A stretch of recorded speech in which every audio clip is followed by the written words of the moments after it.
যেতিয়া পুনৰবাৰ সূত মহামুনিৰ দ্বাৰা ভাগৱত শুনিব লগা হৈছিলে আৰু সেই সূত মহামুনিও প্ৰভু ভগৱন্তৰ কৃষ্ণৰ কথা ক'বলৈ যাওঁতে তেওঁ এনেভাৱে ব্যক্ত কৰিছে, হে ৰাম ভাবে হে কৃষ্ণ কথা কোনে কহিবে কপাৰে যেন পক্ষী উৰে পাখিৰ ৰূপে বা স্বৰূপে। কোনোবা কোনোবা ভাগৱতত স্বৰূপে বুলি উল্লেখ কৰিছে আৰু কোনোবা অনুবাদ যিয়ে নহওক ভাৱাৰ্থ একে, শব্দ গাঁথনিবিলাক বেলেগ যদিও। এতিয়া এই 28 সহস্ৰ ঋষিয়ে দ্বিতীয়বাৰৰ বাবে ভাগৱত শুনিব লগা হৈছিলে যেতিয়া পৰীক্ষিত ৰজাক তক্ষকে দংশন কৰিছিলে। সেই 60,000 মুনিৰ লগত এই 28 সহস্ৰ ঋষিও উপবিষ্ট আছিলে। তৎসত্ত্বেও তেওঁলোকে পুনৰবাৰ ভাগৱত শুনিব লগা হ'ল। কিয়? আপোনাৰ মোক যদি আমি নিজক এইটো বিশ্লেষণ কৰি চাওঁ, তেওঁলোকে ভাগৱত শুনাৰ দৰে শুনিছিল কাৰণে ভাগৱতৰ কোনো কথাই তেওঁলোকক হৃদয়ত সঞ্জীৱিত কৰিব পৰা নাছিলে। সেইকাৰণে তেওঁলোকে দ্বিতীয়বাৰ ভাগৱত শুনিব লগা হ'ল। আচলতে তৃতীয়বাৰ মাজত আপোনালোকে জানে গোকৰ্ণ আৰু দণ্ডুকাৰক ভাগৱত শুনাইছিলে। গোকৰ্ণই ভাতৃৰ উদ্ধাৰৰ নিমিত্তে। তাৰপিছত আচলতে 230 বছৰ পিছত আকৌ পৌৰ্ণকালী গোমুখৰ সৈতে ভাগৱত শুনাইছিলে। এনেভাৱে আমি ভাগৱতৰ কথাবোৰ আমি ব্যক্ত কৰিছে। যি কিয় নহওক আমি ভাগৱতৰ মাজলৈ গৈ ৰৈছোঁ।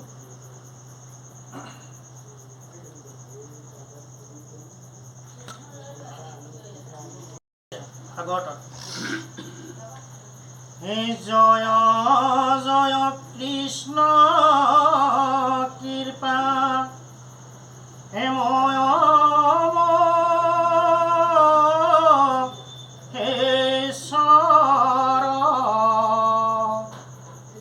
যাৰ আজ্ঞা ধীৰে বহে হে ব্ৰহ্মা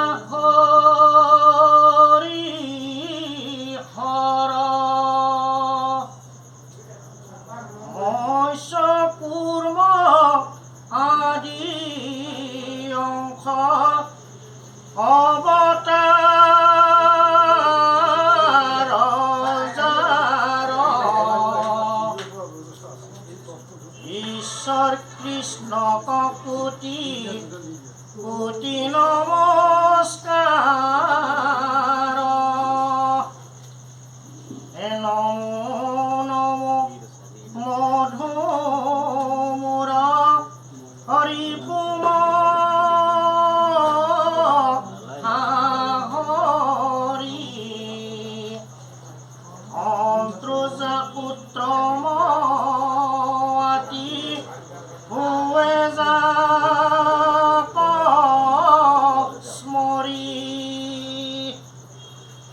সমস্তে জগত কুধা হৰিয়া যা নাম হেনয় কৃষ্ণ কৰ সহস্ৰ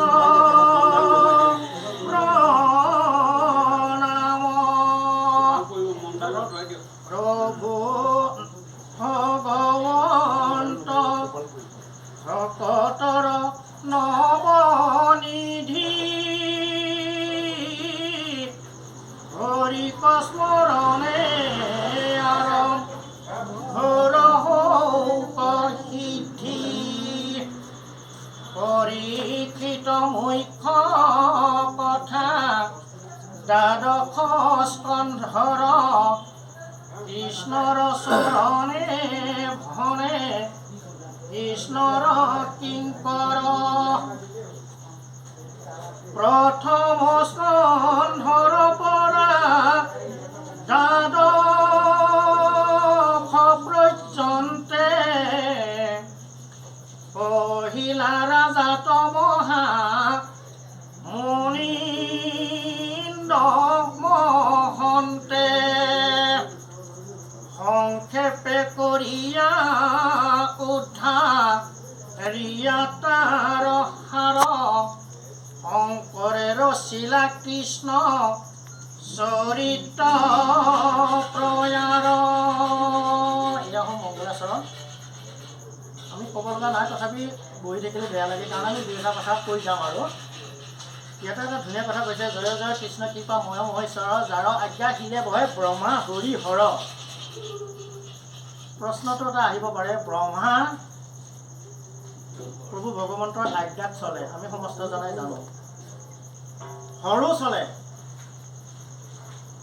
এই হৰিজন কোন?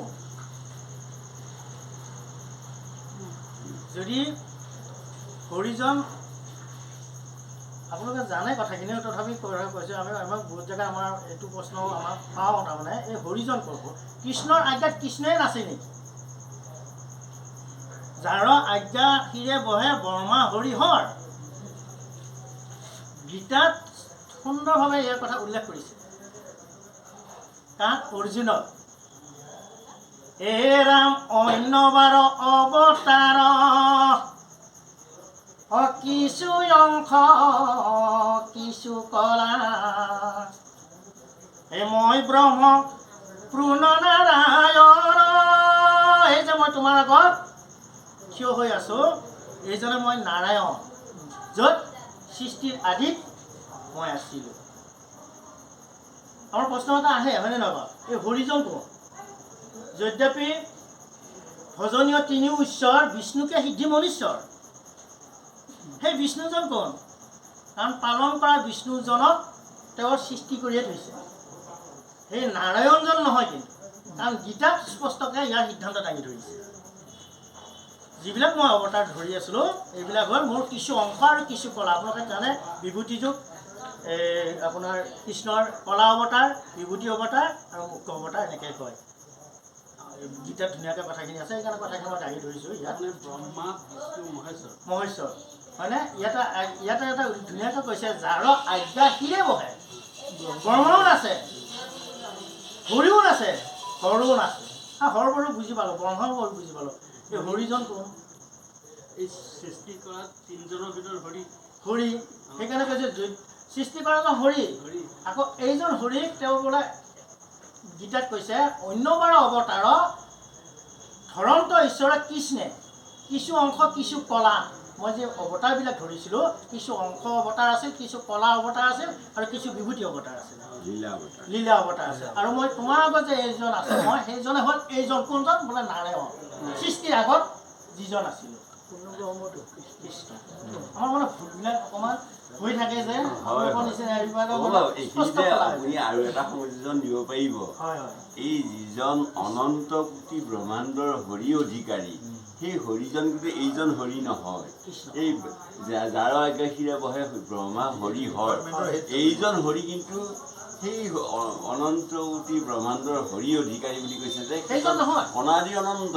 গতিকে এই যেনেকে ব্ৰহ্মা বিষ্ণু মহেশ্বৰ প্ৰত্যেকখন ব্ৰহ্মাণ্ডৰ কাৰণে এই তিনিজনৰ দায়িত্ব ভগাই দিছে। প্ৰত্যেকখন ব্ৰহ্মাণ্ডতে ব্ৰহ্মা হৰি হৰ, ব্ৰহ্মা হৰি হৰ। ব্ৰহ্মাই যেনেকে ভাবিছিল ময়ে অকলে ব্ৰহ্মা, কিন্তু যে এদিন যেতিয়া গৈ দেখিলে যে মোৰ নিচিনা ব্ৰহ্মা অনন্ত কোটি আছে দেখোন। গতিকে এই ব্ৰহ্মা যেনেকে আছে, হৰ যেনেকে আছে, হৰিও তেনেকে আছে। হৰি মানে এইজন এই বিষ্ণু, তাৰমানে পালনৰ যিটো দায়িত্বত থকা হৰিজনহে। কিন্তু অনন্ত কোটি ব্ৰহ্মাণ্ডৰ হৰি অধিকাৰী সেইজন কিন্তু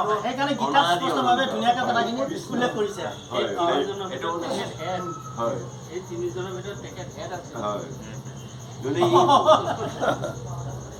নহয়, এইজন হেড নহয়,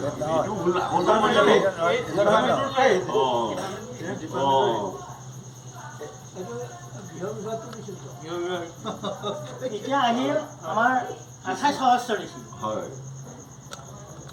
এই 28 সহস্ৰ ঋষি বেদত প্ৰধান, বিষ্ণুৰ নৈমিষা ক্ষেত্ৰ মহাপূৰ্ণ স্থান, মান্য কৰি কুটক পাপ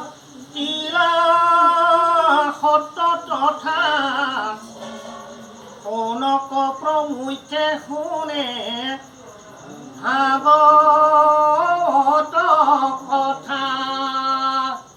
এই 28 সহস্ৰ ঋষিয়ে কাৰণ যেতিয়া পুনৰবাৰ ভগৱন্তৰ আপোনাৰ সুখ মহামুনিৰ ওচৰত গৈছিলে যে ভাগৱত শুনিবৰ নিমিত্তে, তেতিয়া কৈছিলে মই ভাগৱত থৈ আহিছোঁ তাতে।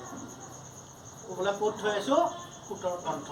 যিটো সময়ত 60,000 ঋষিৰ লগত এই সুত মহামুনিক আৱস্তিনীৰ বাহিৰত ৰাখিছিল। এইজন সুতে পুনশ্চ ভাগৱত শুনাব কাক? 28 সহস্ৰ ঋষিক। এইজন সুতে, এই সুকে নহয়, সুতে শুনাব, হয়নে বা? সুতে মানে যিটো আৱস্তিনীৰ বাহিৰত আছিলে। সেইকাৰণে 28 সহস্ৰ ঋষিয়ে প্ৰশ্ন এটা কৰিছিলে যে ইমান ধুনীয়াকৈ সুন্দৰভাৱে ভাগৱতখন আপোনাৰ কণ্ঠস্থ হৈ গ'ল, ইয়াৰ প্ৰধান কাৰণটো আমাক কওক, ৰহস্য কি? কাৰণ ভকতৰ আশীৰ্বাদ তেওঁ এই সময়ত প্ৰকাশ কৰি থৈ গৈছিলে। কি বুলি? আঙুলি দি দেখাৱন্ত। সুক মহামুনিয়ে এই 60,000 ঋষি মুনিৰ লগত যেতিয়া ভাগৱতৰ কথা ব্যক্ত কৰি আছিলে, সেই সময়তে কৈ দিছে যে ইয়াত থকা এজন ভাগৱত পৰৱৰ্তী পৰ্যায়ত শুনাব নোৱাৰিব। বোলে কোনে শুনাব? এইজন কোন? এজন সুত, যাক নেকি জাতিগতাৰ হেৰিত তেওঁক বাহিৰ কৰি ৰাখিছিল, জাতীয় অভিমান তেওঁ আছিলে। আৰু সেই সময়ত সুকে আঙুলিয়াই দিছিলে কি বুলি? আৰু সেই কথা সুত মহামুনিয়ে 28 সহস্ৰ ঋষিক প্ৰকাশ কৰিছিলে। আঙুলি দি দেখাৱন্ত কৰি স্নেহত, সেইকাৰণে ভাগৱত হৈলা কণ্ঠগত। সেইকাৰণে মোৰ ভাগৱত কণ্ঠগত হৈ গ'ল। মেধা শক্তি আছিলে আৰু তেওঁৰ শক্তিটো ইমান ধুনীয়া আছিলে, যাৰ নাম গুৰু চাৱা। আৰু গুৰুৰ কৃপা লাভ কৰিলে, বাকীবিলাকে লাভ নকৰিলে। হৈ যাব দেই বা ধুনীয়াকৈ হৈ গ'লে আমাৰ পৰৱৰ্তী পৰ্যায়ত মানে আপোনালোকে দেখিব। কৃষ্ণ সুতক দায়িত্বটো দিয়াৰ লগতে জানো 28 সহস্ৰ ঋষি বাদে এইটো জাতিগতত গুচি গ'ল, আমি শুনিব নোৱাৰিম। একদম জানে অভিমানী আছিলে, সেই কথাখিনি জানে।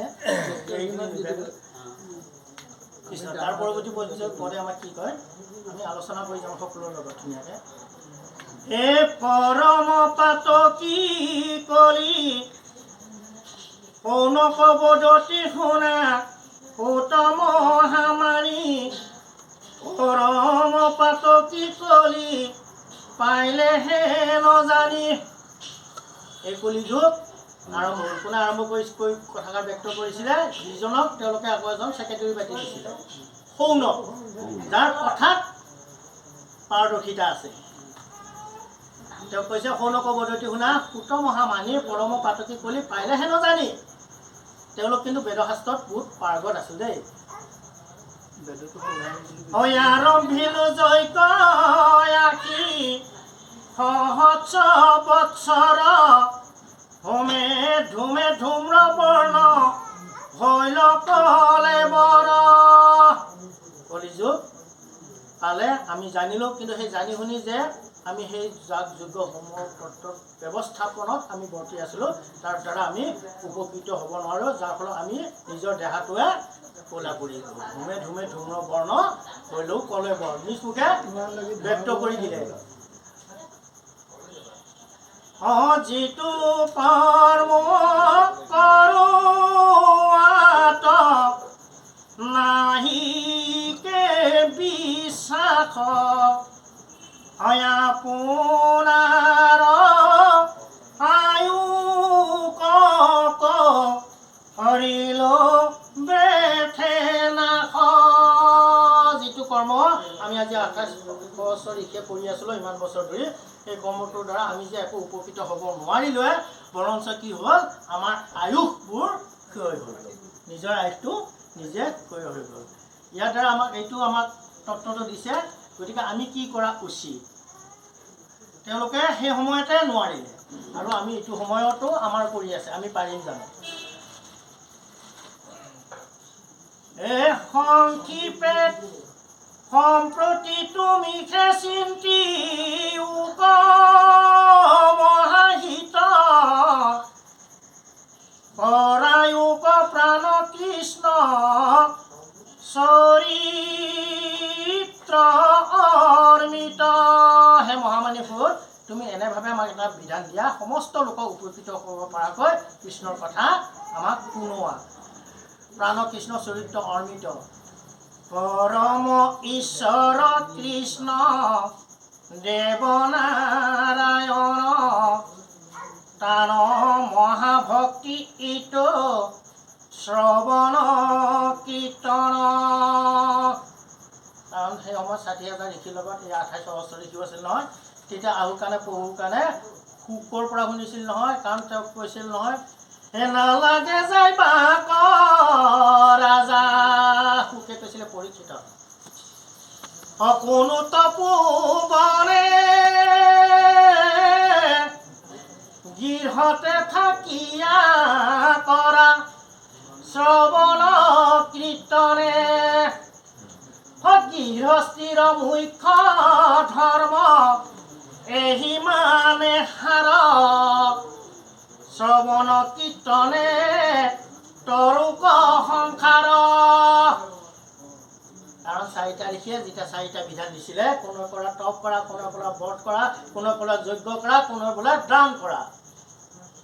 বোলে এইখিনি সময়ত মই কৰিব লাগিলে এইবিলাকৰ কিমান সময় লাগিব? ৩ মাহ, ৬ মাহ, ৪ মাহ, ৮ মাহ, এবছৰ এনেকৈ দিলে। মই পাই আছোঁ ৭ দিন সময়, আৰু আপোনালোকে ঔষধ দি আছে মোক ৬ মাহৰ ১ বছৰৰ। নহ'ব। লগে লগে শুক মহামুনি এই মহাভাগৱত আনিছিল, আপোনালোকে জানে। লগে লগে প্ৰতিমাত লগাইছে, নালাগে যাই বাক ৰাজা কোনো তপোবনে গৃহতে থাকিয়া কৰা শ্ৰৱণ কীৰ্তনে। সেয়ে পদমনে আমাক এতিয়া কৈছিলে যে, এতিয়া কৈছে এই ২৮ সহস্ৰ ঋষিয়ে যে শ্ৰৱণ কীৰ্তনৰ শ্ৰেষ্ঠ ধৰ্ম কৰি সেই সময়ত শুকৰ মুখহন্তে পৰীক্ষিত কৰি গৈছিলে, বাণীৰ চিকিৎসা কৰিছিলে, বাণীৰ চিকিৎসা কৰি নহবা পৰীক্ষিত তৰি গৈছিলে। গতিকে সেই কথাখিনি আমাক অৱগত কৰোৱা। ইহা কনা জানিয়ান কৰ্ম কৰি মৰ কৃষ্ণ কথা সুত যেন মতে তৰ ইহাতে সে আমাৰ মিলিল মহাভাগ তুমি হেন মহন্তক পাইলো ভাগ্যে লাগ যত স্বৰ্গ সুখ যিটো মুখ সুখ মূল। আমি যে ভাবো তেৰা সমস্তাই কৈছিলে আমি স্বৰ্গক আহৰণ বিচাৰি আছিলোঁ, সেইটো মুখ্য সুখ বুলি ভাবি আছিলোঁ। কিন্তু আজি গম পালোঁ কি বুলি, হে ভকতৰ সংগৰ অল্পকুনাহি তুলা। ভকতৰ সংগৰ লগত আমি যি মুখ্য সুখক ভাবি আছিলোঁ সেইটো অল্প গুণো তুলনা নহয়। সেইকাৰণে আমাক কৃপালু গুৰুজনাই সিদ্ধান্ত দিলে কি বুলি, ভকতসকলে যেবে ভকৰে আশীৰ্বাদ তেবে খেমিলয় কৃষ্ণ সদেৱৰ প্ৰসাদ। ভকতসকলে আশীৰ্বাদ কৰিলে কৃষ্ণই কাক কৈছিলে? উদ্ধৱ মহন্তক কৈছিলে। একাদশ স্কন্ধত কৃষ্ণ উদ্ধৱৰ সংবাদত স্পষ্টভাৱে ঘোষণা কৰি থৈ গৈছে, বৰ্মা হৰ হলায়ুধ লক্ষ্মী মোৰ প্ৰিয় জায়া। মই বৰ্মাকো ভাল পাওঁ, হৰকো ভাল পাওঁ, মোৰ দাদা বলোৰামকো ভাল পাওঁ, তাতকৈ ভাল পাওঁ মোৰ ভাইজা, তাতকৈ ভাল পাওঁ মোৰ কায়া, মোৰ দেহটো, হয়নে বা? তাতকৈ মই কাক ভাল পাওঁ? উদ্ধৱ মহাসম তোমাৰ সম ভক্তক বেছি ভাল পাওঁ বুলি আগস্থান দিছিলে। প্ৰমাণ কেতিয়া দিছিলে? যেতিয়া কুৰুক্ষেত্ৰ যুদ্ধৰ প্ৰাক মুহূৰ্তত ভগৱন্তৰ কৃষ্ণ নিজৰ বাণী এৰি দিছিলে ভকতক ৰক্ষা নিমিত্তে। ভীষ্মৰ লগত যেতিয়া আলোচনা হৈছিলে 2 দিন আগত, ভীষ্মক কৈছিলে, হে পিতামহ ভীষ্ম, আহি থকা আগন্তুক কুৰুক্ষেত্ৰ যুদ্ধখনত কাৰ জয় আৰু কাৰ পৰাজয়? পিতামহ ভীষ্মই কৈছিলে, হে প্ৰভু আপুনি নাজানা কথা কি আছে? যিটো দলত আপুনি নিজে আছে সেই দলটো জয়ী নহয়, আমাৰ দলটো এৰি হ'ব